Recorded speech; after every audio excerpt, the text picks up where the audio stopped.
Coach, pag-guide naman for beginners yung mga gusto mag-trade, sige. Kung may oras ka, gag-guide kita ngayon kung paano ba talaga mag-trade at paano ba hindi masunugan. Number 1, ang tingin nila get rich quick scheme to. Ibig sabihin, pag nag-trade ka, naku, yayaman ka na agad ng mabilis. Hindi po. Yes, pwede ka manalo at saka lumaki yung income mo, pero pwede ka rin matalo. Pangalawa, walang risk management. Kumbaga, kung meron kang 100,000 na kapital, all in mo yun. Hindi ka kumukurot na 1% to 2% lang yung dapat inaalat mo.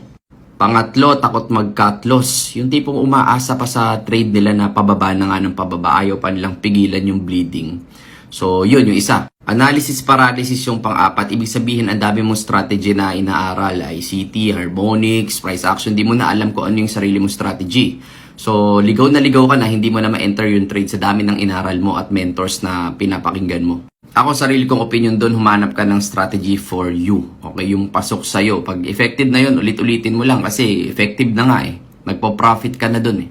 Panglima, pasok ka ng pasok sa mga grupo, no, na mga nagbibigay ng signal o sa mga, alam mo yun, umaasa ka lang doon sa mga binibigay nila, binabato nila sa'yo. So, hindi ka nag-aaral sa sarili mo. Nagiging tamad ngayon yung mentality mo. Umaasa ka na lang sa mga strategy ng iba, sa mga charts ng iba. Maganda ikaw mismo ang gumawa. So, bukod doon, no, umalis ka sa mga groups na mga negative, mga toxic, yung mga bash ng bash. Naku po, pansinin mo yung mga tao sa loob ng group na yan. Panay toxic, mahahawa ka doon. Magiging toxic ka, pati buhay mo. Click mo yung mga profile ng mga toxic na mga tao sa group na yan, tinan mo.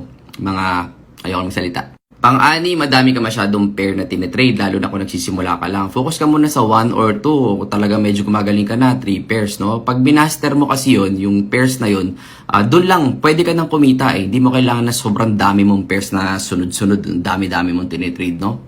Ganun ako mag-trade eh.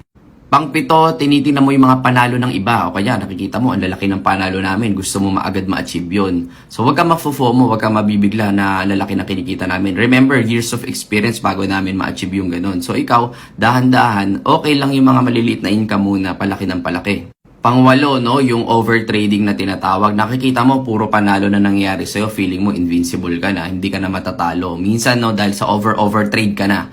Ang mangyayari pa yung tinrade mo ng napakadaming panalo. Sa isang trade lang, matatalo mo siya. So, minsan, kailangan din mag-pause, mag-stop, or pahinga mo muna yung mind mo. And of course, wag ka magre-revenge trading. Kasi yung revenge trading na yan, kung natalo ka na, alam mo makakaganti ka. Like ako, sample, pagka nag-trade ako tapos natalo ko, no, minsan ayaw ko pang tumigil eh. Sabi ko, hindi, babawiin ko yan. Hindi ako makakatulog kapag di ko binawi yan.